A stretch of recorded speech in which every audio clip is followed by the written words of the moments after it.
بسم اللہ الرحمن الرحیم۔ السلام علیکم۔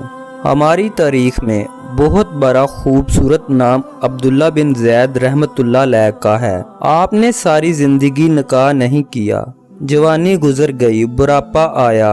ایک دن بیٹھے حدیث مبارکہ پڑھ رہے تھے تو اس میں نبی کریم صلی اللہ علیہ وسلم کا فرمان پڑھا، جس کا مفہوم یہ تھا کہ جنت میں کوئی اکیلا نہیں ہوگا جو نکاح کی عمر میں نہیں پہنچا، یا پہنچا بھی تو کسی وجہ سے نکاح نہیں ہوا اور وہ مسلمان ہی مرا، تو اللہ مسلمان مردوں اور عورتوں کا جنت میں آپس میں نکاح کرا دے گا۔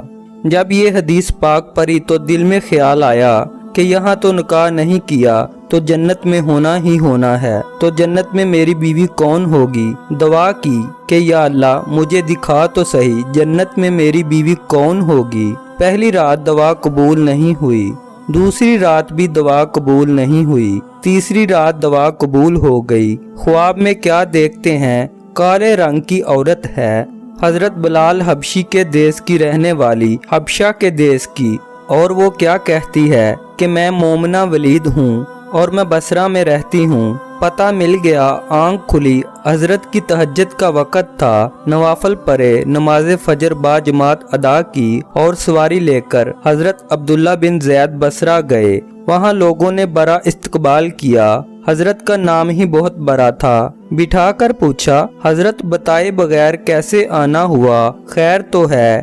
آپ نے پوچھا، یار یہ تو بتاؤ یہاں کوئی میمنہ ولید رہتی ہے؟ لوگوں نے حیران ہو کر پوچھا، حضرت آپ اتنے دور سے چل کر میمنہ ولید سے ملنے آئے ہیں؟ آپ نے فرمایا، کیوں اس کو کوئی نہیں مل سکتا؟ نہیں حضور، وہ تو دیوانی ہے، لوگ اسے پتھر مارتے ہیں۔ حضور نے پوچھا، کیوں مارتے ہیں؟ حضور کام ہی ایسے کرتی ہے، کوئی رو رہا ہو تو اسے دیکھ کر ہنسنے لگتی ہے، اور کوئی ہنس رہا ہو تو رونا شروع کر دیتی ہے، اور وہ اجرت پر پیسے لے کر لوگوں کی بکریاں چراتی ہے۔ آج بھی وہ ہماری بکریاں لے کر جنگل میں گئی ہے، آپ آرام فرمائیں، عصر کے بعد آ جائے گی، آپ مل لیجئے گا۔ حضرت نے فرمایا، عصر کس نے دیکھی؟ کہا، وہ کس سمت گئی ہے؟ لوگوں نے کہا، حضور جنگل نہ جائیں، بہت خوفناک جنگل ہے۔ آپ نے فرمایا، بتاؤ کس طرف گئی ہے؟ لوگوں نے بتایا، آپ فرماتے ہیں کہ میں نکل گیا۔ آپ فرماتے ہیں کہ جب میں جنگل گیا واقعی خوفناک جنگل تھا، جنگلی جانوروں کی بھرمار تھی،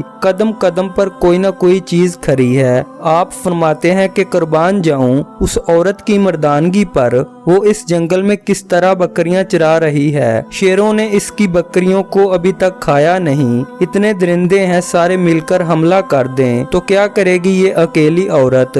کس کو روکے گی؟ خیر آپ فرماتے ہیں کہ وہ جگہ جہاں لوگوں نے مجھے بتائی تھی میں وہاں پہنچ گیا۔ جب میں وہاں پہنچا تو منظر دیکھ کر میں حیران رہ گیا۔ دو حیران کر دینے والے منظر تھے۔ پہلا، مومنہ ولید بکریاں نہیں چرا رہی تھی بلکہ اس جنگل میں جائے نماز بچھا کر نوافل پڑھ رہی تھی، پر بکریاں چرانا تو بہانہ تھا، یہ تو بہانہ تھا کنارہ کشی کا۔ لوگ یہی سمجھتے تھے میمنہ سارا دن بکریاں چراتی ہے، لیکن میمنہ بکریاں نہیں چرا رہی تھی۔ دوسرا کیا دیکھا کہ میمنہ تو نماز پڑھ رہی ہے، پھر بکریاں کون چرا رہا ہے؟ بکریاں تو ایک جگہ نہیں رکتی، کہیں ادھر جاتی ہیں کہیں ادھر جاتی ہیں۔ آپ فرماتے ہیں کہ میمنہ نماز پڑھ رہی تھی اور شیر بکریاں چرا رہے ہیں، بکریاں چر رہی ہیں، شیر ان کے ارد گرد گھوم رہے ہیں۔ اگر کوئی بکری بھاگتی ہے، اس کی فطرت ہے شرارت کرنا، تو شیر اسے پکڑ کر واپس لے آتا ہے، لیکن کہتا کچھ نہیں۔ آپ فرماتے ہیں، میں حیران و پریشان کھڑا تھا کہ یہ کیسے ہو گیا، یہ فطرت کیسے بدل گئی؟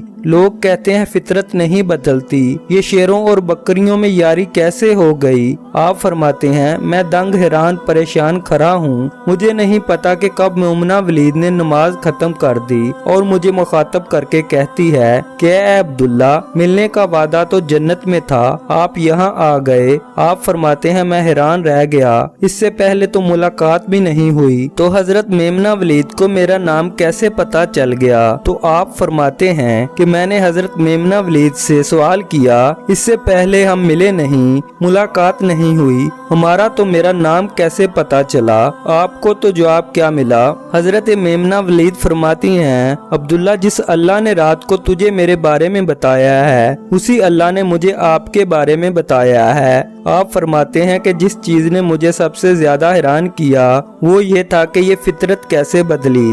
میں نے حضرت میمنہ ولید سے پوچھا، آپ یہ تو بتاؤ یہ شیروں نے بکریوں کے ساتھ یاری کیسے کر لی؟ یہ بکریاں تو غذا ہیں ان کی، اگر شیر بکریوں کے ساتھ یاری لگائے گا تو کھائے گا کیا؟ یہ معاملہ کیسے ہو گیا؟ تو حضرت میمنہ ولید فرماتی ہیں، جب سے میں نے رب سے صلح کر لی ہے اس دن سے ان شیروں نے میری بکریوں کے ساتھ صلح کر لی ہے۔ ہم سب بھی صلح کر لیں، یاری لگا لیں، کہیں دیر نہ ہو جائے، رب کے ساتھ اپنا تعلق مضبوط کر لیں۔ کتنے سال گزر گئے، ہم نے کوئی اللہ کی بات مانی لیکن وہ کھلا بھی رہا ہے، پلا بھی رہا ہے، دکھا بھی رہا ہے، سنا بھی رہا ہے، سلا بھی رہا ہے، جگا بھی رہا ہے۔ نماز پڑھیں، اللہ کی یاد میں زندگی بسر کریں، یہی حقیقی کامیابی ہے۔ جزاک اللہ۔